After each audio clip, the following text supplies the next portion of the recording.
오늘의 모의고사 보도록 하겠습니다.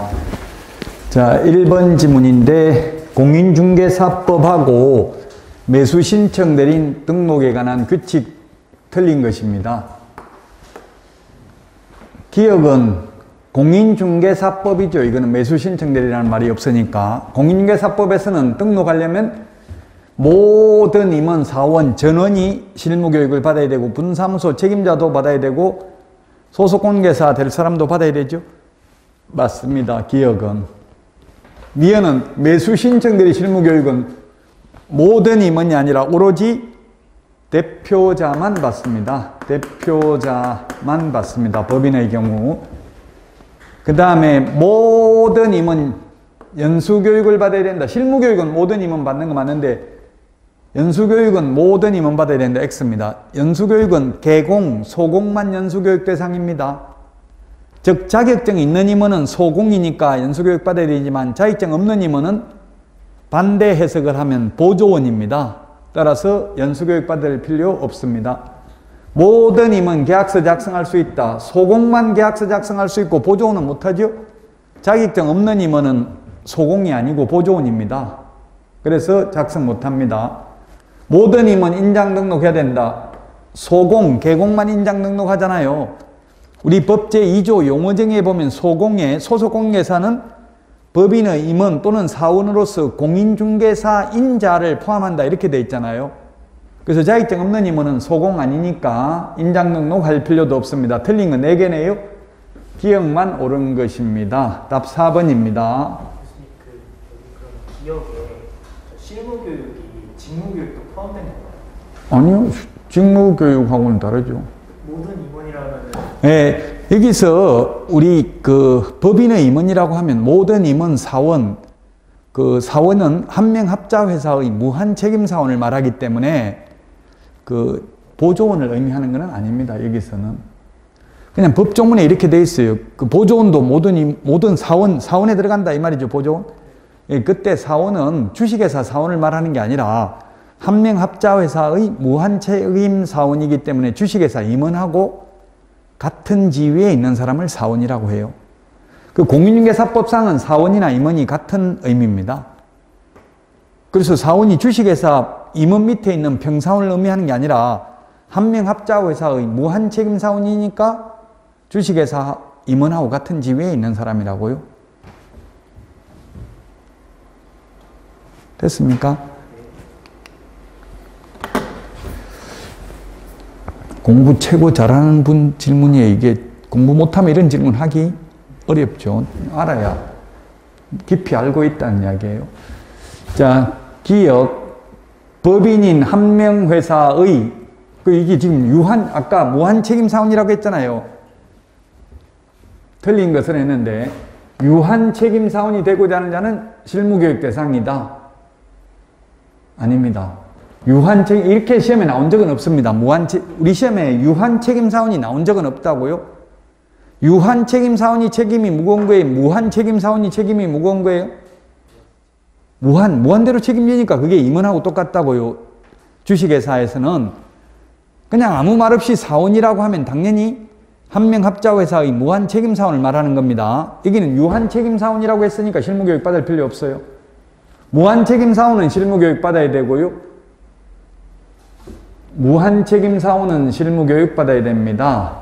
자, 자격증은 사무소 관할 시도지사에게 반납하는 게 아니라 어디다 반납해요? 교부한 시도지사에게.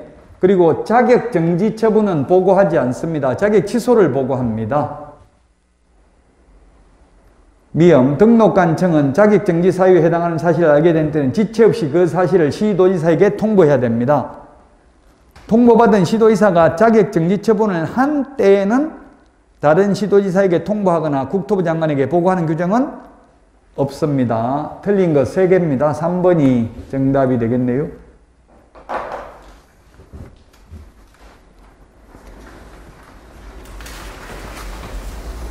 좀 헷갈린 거 위주로 내놨어요. 1문제를. 다음 주에도 마찬가지 좀 약간 어려울 수도 있는데 조금은 한번 정리를 해야 될 부분이기 때문에 이런 부분의 문제가 다음 주도 나갈 예정입니다. 자, 3번입니다. 매수 신청 대리인 등록, 공인중개사법 틀린 것입니다. 두 개 비교하는 거 틀린 것.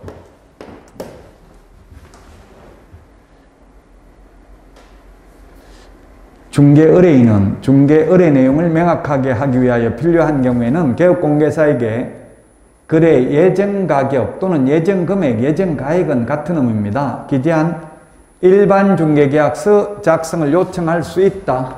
맞습니다. 근데 일반 중개계약서에는 거래 예정금액을 기재하는 난이 없고 이게 입법의 불비입니다. 서식에는 보면 의뢰금액, 의뢰가액, 의뢰가격, 호가를 적는 난이 있어요.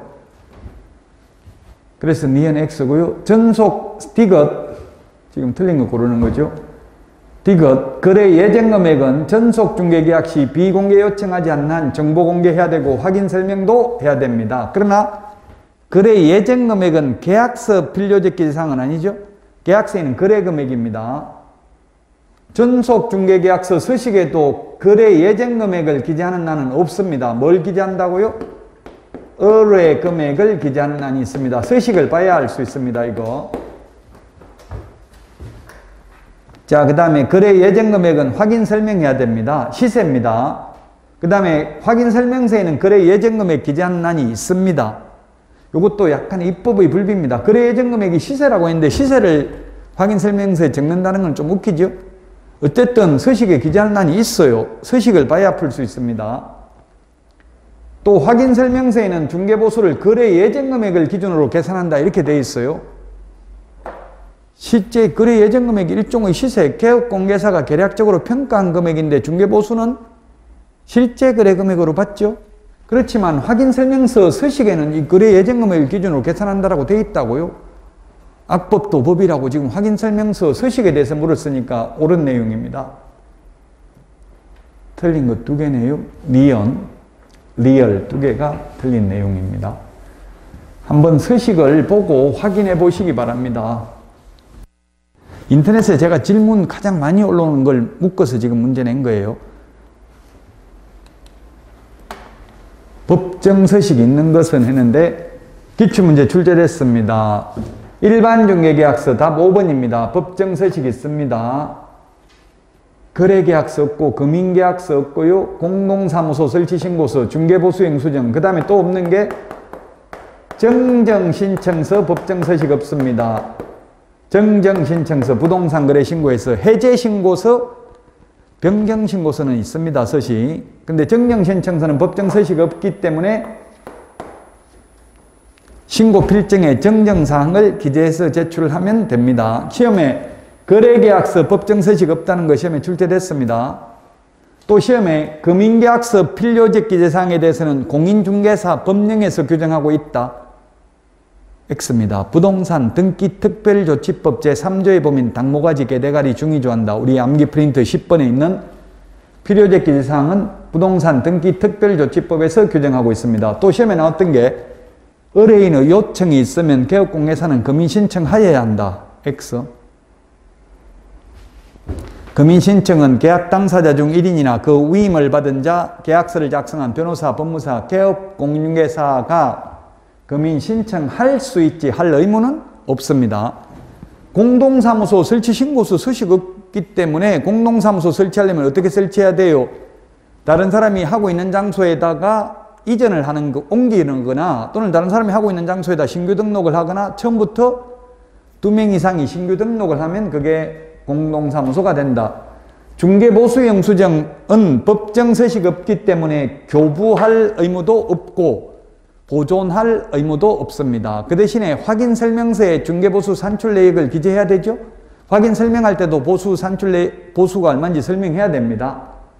그러나 매수 신청 대리 보수 영수증은 법정 서식이 있기 때문에 교부는 해야 됩니다.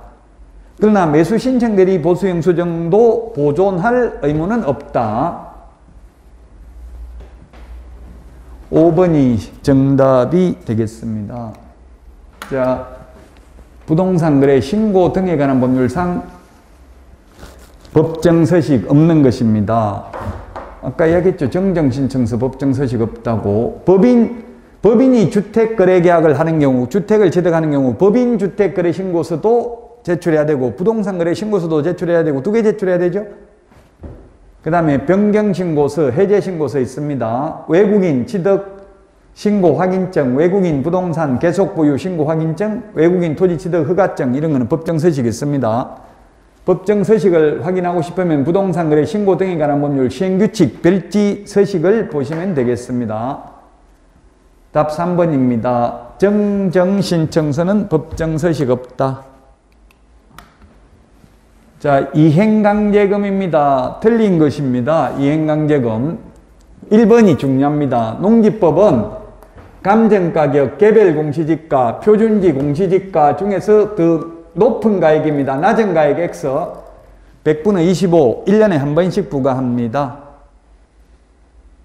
처음부터 부정한 방법으로 농지취득자격증명을 발급받았으면 아예 처분 의무기간 1년 줄 필요 없이 곧바로 6개월 이내 처분을 명할 수 있고 그 처분명령을 따르지 않는 경우 이행강제금 부과할 수 있습니다. 정상적으로 취득한 경우는 처분 의무기간 1년 줘야 되죠. 부동산 실권리자 명의 등기에 관한 법률은 100분의 10, 방치하면 100분의 10, 임대하면 100분의 7, 이용 목적을 변경하면 100분의 5, 기타 100분의 7을 부과하고요. 자, 그 다음에 3번 시장군수구청장은 부동산 거래 신고 등에 관한 법률에 의해서 이행명령을 받은 자가 이행을 하면 새로운 이행강제금 부과는 즉시 중지를 해야 되고요. 명령을 이행하기 전에 이미 부과된 이행강제금은 징수하여서는 아니 된다. 기출문제입니다. 이미 부과된 건 징수해야 됩니다. 새로운 이행강제금 부과는 즉시 중지를 해야 됩니다.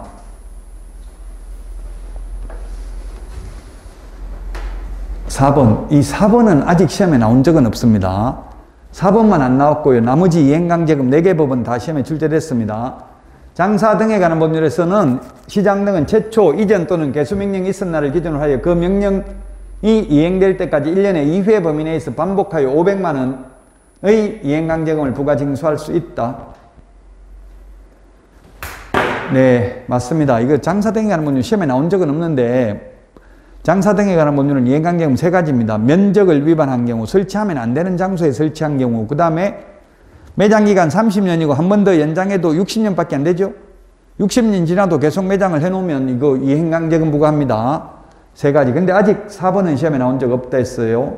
5번 부동산 실명법에서는 과징금 부과일로부터 1년이 지난 때에는 부동산 평가이익의 100분의 10, 다시 1년 지나면 부동산 평가이익의 100분의 20에 해당하는 이행강제금 딱 2번만 부과하고 끝입니다. 그래서 실명법에서 이행강제금은 명의 수탁자는 대상 아니죠. 신탁자, 허위담보목록 제출한 자, 3년 초과 장기 미등기자만 과징금 부과 대상이고요. 과징금 부과 대상인 경우에만 이행강제금 부과 대상입니다. 답 3번 지문 기출문제 나왔습니다. 1번은 지금 개정됐기 때문에 올해 시험에 나올 확률 높죠. 공법에서 나올 확률 높다고요. 공법에서도. 자, 7번입니다. 자, 이건 지금 높은 건지 낮은 건지를 묻고 있는 겁니다. 높은 건지 낮은 건지. 권리금은 낮은 금액을 넘지 못합니다. 즉 뭐냐면 권리금 회수기회를 권리금 회수기회는 임대차 기간 끝나기 6개월 전부터 임대차 기간 종료 시까지 현 세입자가 새로운 세입자 데려와서 이 새로운 세입자한테 제가 권리금 받겠습니다. 건물주께서는 이 새로운 세입자와 임대차 계약 체결해 주십시오 하는데 정당한 사유 없이 거절할 수 없죠. 만약 거절하면 새로운 세입자가 지급하려는 권리금 액수와 현 임차인의 권리금 평가액, 현 임차인의 권리금 평가액은 감정평가사가 평가합니다. 중에서 높은 금액이다, 낮은 금액이다? 낮은 금액을 넘지 못한다. 자, 그 다음에 전세를 월세로 돌리는 경우에는 상가는 1할 2푼 또는 기준금리 4.5배 중 낮은 비율을 초과할 수 없습니다. 주택은 1할 또는 기준금리 더하기 2% 중에서 낮은 비율을 초과할 수 없죠. 낮은 비율입니다. 자, 그 다음에 3번은 뭐냐면 계약갱신요구 주택 할 수 있는데 주인이 직접 살겠다, 직계존비속이 직접 살겠다고 세입자 내보내놓고 거짓말 시키고 다른 데 세를 놓으면 손해배상 해야 되잖아요. 그 손해배상액은 얼마라고요? 높은 금액이다, 낮은 금액이다? 낮은 금액이 아니고 세 개 중에서 높은 금액입니다. 세 개 중에서 높은 금액. 환산월차임 3개월분. 자, 그래서 세를 그대로 더 안 올리고 그대로 세 놨다 하더라도 손해배상 해야 되죠? 환산월차임 3개월분. 그 다음에 임대인이 제3자에게 임대하여 얻은 환산월차임과 계약갱신거절 당시 환산월차임 간 차액 2년분 24개월분. 그 다음에 실제 손해 입은액 3개 중에서 낮은 금액이 아니라 더 높은 금액, 더 큰 금액을 손해배상해야 됩니다. 5번 매수신청 대리 보수는 매각 허가 결정이 확정되어 매수인으로 된 경우 감정가 1% 이하 또는 최저 매각가격 1.5% 이하 범위 안에서 당사자 합의에 의해서 결정합니다. 이거는 높은 걸 받아도 되죠? 합의니까? 네, 맞습니다. 아직 5번도 시험에 사실 나온 적은 없습니다. 근데 왜 안 나온지를 제가 출제위원한테 이거 왜 안 냅니까? 물어봤더니만 그거 어디 있는데 못 찾겠던데 이러더라고요. 예규에 있어요. 예규를 찾기 힘들어요. 법제처 국가법령정보에는 안 나오고 대법원 종합법률정보에 가야 나오기 때문에 못 찾아가지고 아직 시험에 나온 적은 없습니다만은 답 4번입니다. 물론 4번도 아직 시험에 나온 적이 없어요. 이게 생긴 지 얼마 안 됐잖아요. 물론 또 올해는 안 낼지도 모르겠어요. 왜냐하면 이게 문재인 정부 때 나온 정책이기 때문에 정권이 바뀌면 전임 정권 때 한 거는 다 폐기하려는 경향이 있죠. 누구든지. 그래서 시험에 안 나올지는 모르겠지만 일단 알고 있어야 돼. 이게 최근에 바뀐 내용이니까. 답 4번입니다. 자, 그 다음에 8번. 틀린 것은 공시지가는 전속중개계약 시 정보 공개해야 됩니다. 또 이것도 임대차인 경우는 안 해도 되니까 틀린 거 아니냐 이렇게 따지지 말라고. 이거는 예외입니다. 예외. 원칙은 해야 되죠. 단 임대차인 경우는 공시지가 공개하지 아니할 수 있습니다. 개별 공시지가 확인 설명해야 될 사항 아닙니다. 거래 예정 금액 또는 예정 가액, 예정 가격을 설명해야 됩니다. 설명은 안 하는데 기재 확인 설명서에 기재는 해야 됩니다. 서식 봐야 됩니다. 그래서 이게 논리적으로 약간 안 맞는 부분도 있다는 이야기입니다. 왜 설명은 안 하는데 왜 기재는 합니까? 이렇게 따지면 그 이유를 적어 놓지를 않았어요. 그래서 헷갈릴 수 있는데 어쨌든 지금은 암기를 해야 되겠죠. 이해 안 되면. 그 다음에 건물주택 공시가격을 설명할 의무는 없지만 확인 설명서에 기재는 해야 됩니다. 예, 건물주택 공시가격 확인 설명해야 될 사항은 아닙니다. 거래 예정 금액을 설명해야 됩니다.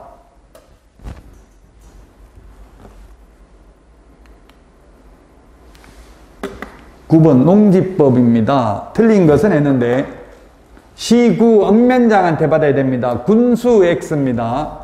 상속, 농지취득자격증은 안 받습니다. 법인 합병, 분할 이런 경우, 시효취득 이런 경우 농지취득자격증은 안 받죠.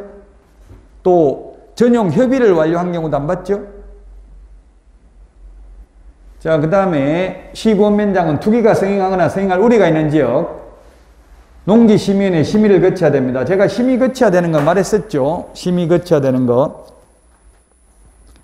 어떤 경우 심의 거쳐야 돼요? 토지거래 허가구역 안에 있는 거 취득하는 경우, 3인 이상이 공유로 취득하는 경우, 외국인이 취득하는 경우, 제외 동포가 취득하는 경우, 또 그 농지가 있는 시, 군구 또는 연접한 시군구가 아닌 지역에 있는 사람이 취득하는 경우, 여러분들 서울에 있으면서 김해평야에 있는 거 논취득하는 경우는 이상하잖아요. 농사 지을 가능성이 희박하죠. 그런 경우는 농지심의원의 심의를 거쳐야 됩니다. 자, 4번 중요하죠. 옛날에 4일인데 지금은 7일 이내에 발급해 줘야 되고요. 농업경림계획서 제출 안 하면 4일, 농지심의원의 심의 대상인 경우는 14일 이내에 발급을 해야 됩니다. 요거는 5명, 이거는 뭐 시험에 아직 나온 적은 없고요. 5명을 초과한 경우 발급하지 아니할 수 있다. 요거는 뭐라고 되어 있냐면 7인을 초과하지 않는 범위 내에서 지자체 조례로 정하는 인원수를 초과한 경우 발급하지 아니할 수 있다. 이렇게 되어 있어요. 시험에 나온 적 없다고요. 5번은. 공법에서도 아직 이런 문제는 못 봤습니까? 5번. 그렇게 됐다면 안 중요할 수도 있겠죠. 근데 저는 개정됐기 때문에 내놔봤습니다. 7명 범위 내에서 지자체 조례를 정할 수 있다고요. 최대 7명 범위 내에서. 5명 X입니다. 최대 7명을 초과하지 않는 범위 내에서 지자체 조례를 정할 수 있다. 5번이 틀린 정답입니다. 자, 10번입니다. 개설 등록할 수 있는 자를 고르는 것은 했는데, 결격사유에 해당하지 않는 자는 이 말이잖아요. 피특정 후견인 결격사유 아니죠? 피성년 후견인, 피한정 후견인 결격사유에 해당됩니다. 전형적인 기출문제 패턴입니다. 이렇게 기역, 니은. 그 시험 기출문제는 기역, 니은, 디귿 3개 아니면 4개 이렇게 많이 나와요, 보기가. 그래서 지금보다는 조금 더 쉬울 가능성이 많죠. 그러나 공인중개사법은 최근 들어서 해마다 어렵게 출제했어요. 5년 동안. 피특정 후견인 결격사유 아니다. 자, 그 다음에 선고유예도 결격사유 아니고 기소유예도 결격사유 아니다. 집행유예는 결격사유죠? 집행유예 결격사유고요. 디귿, 자격정지기간 중에 있는 자, 업무정지기간 중에 있는 자 결격사유입니다. 자, 그 다음에 리얼도 업무정지기간 중에도 결격사유입니다. 기소유예 결격사유 아닙니다. 기소유예. 선고유예, 기소유예 결격사유 아니다. 따라서 답은 4번입니다. 결격사유 시험에 반드시 나온다고 했죠. 미성년자는 오직 나이를 먹어야 되고요. 부모 동의받아도 안 되고요. 결혼해도 안 되고, 파산 선고받은 자는 복권을 받아야 되고요. 그 다음에 금고 이상 형을 선고받고 집행이 종료되면 교도소 출소해도 3년 지나야 되고, 가석방 되면 남은 자녀 형기 가석방 기간 경과 후 3년 지나야 되죠. 가석방 된 날로부터 3년 지나야 된다. X. 특별사면 법률 변경 형의 시효 완성 3년 지나야 된다. 공소시효가 완성되면 결격사유 아니다. 처음부터. 특별사면은 3년 지나야 되는데 일반사면 즉시 벗어난다. 자격 취소, 등록 취소, 이 법 위반으로 300만 이상 벌금 받은 경우도 3년 이상 지나야 된다. 단 등록 취소되고 3년 지나야 된다는 규정 적용받지 않는 예외가 있다. 사망, 해산, 결격사유, 등록 기준 미달. 또 폐업신고 전의 위반 행위로 인하여 등록이 취소된 경우 다시 재등록하면 폐업기간만큼은 빼주죠. 그 다음에 법인의 업무정지 사유 발생 당시 임원이었던 자입니다. 처분 당시가 아니라 사유 발생 당시 임원이었던 자, 결격사유에 해당됩니다. 답 4번입니다.